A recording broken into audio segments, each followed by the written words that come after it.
I think one of the problems is that we have this mentality, this form follows function mentality. And it's kind of a bastardization of what was once said 100 years ago by Louis Sullivan. And it's come to mean that form follows mechanical function.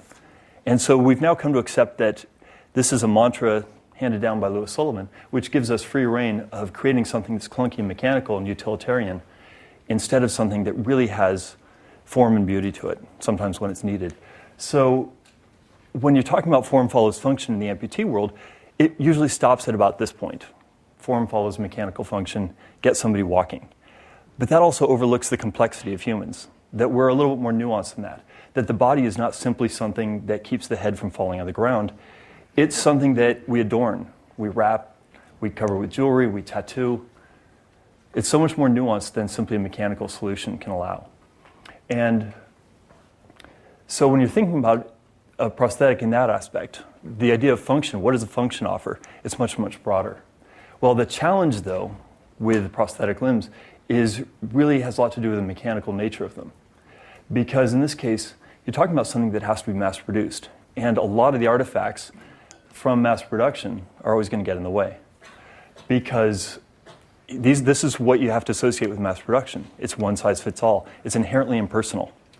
It's inherently mechanical. There's nothing individualized about it. That's just the nature of mass production. That's the way it works. So that's one of the reasons it's such an odd juxtaposition against the human body, which is inherently mass customized. It's unique, it's emotive, it's expressive. So what I set out to do a number of years ago was actually to look at how one might change this, how you might evolve a prosthetic leg if you threw out some of the basic tenets that guided its evolution to this point.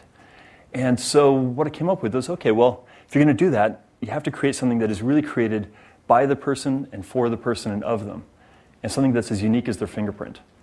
And it has to be as fluid-lined as possible. It has to be as sensual and sculptural. And it has to represent their personality as well as their physicality, if you're really going to do something that is a part of that person.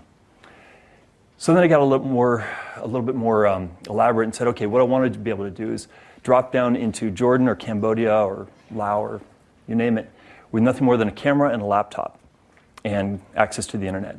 And scan somebody, capture their data, come up with a solution, and have that solution ready to go and let it go viral so that legs can propagate all over the world, solve problems.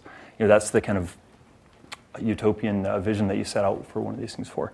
Decided also, if it was beautifully sculpted and crafted, it would associate it would change some of the stigma associated with prosthetic limbs. It would change the way the person actually perceives their own body.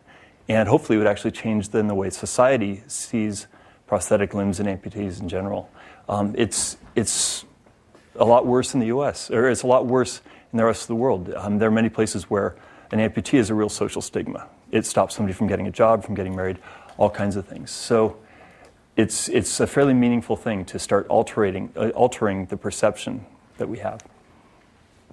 The idea is that if you can change something from utilitarian to sculptural and beautiful, maybe you change the dialogue that goes on, maybe you change the perception.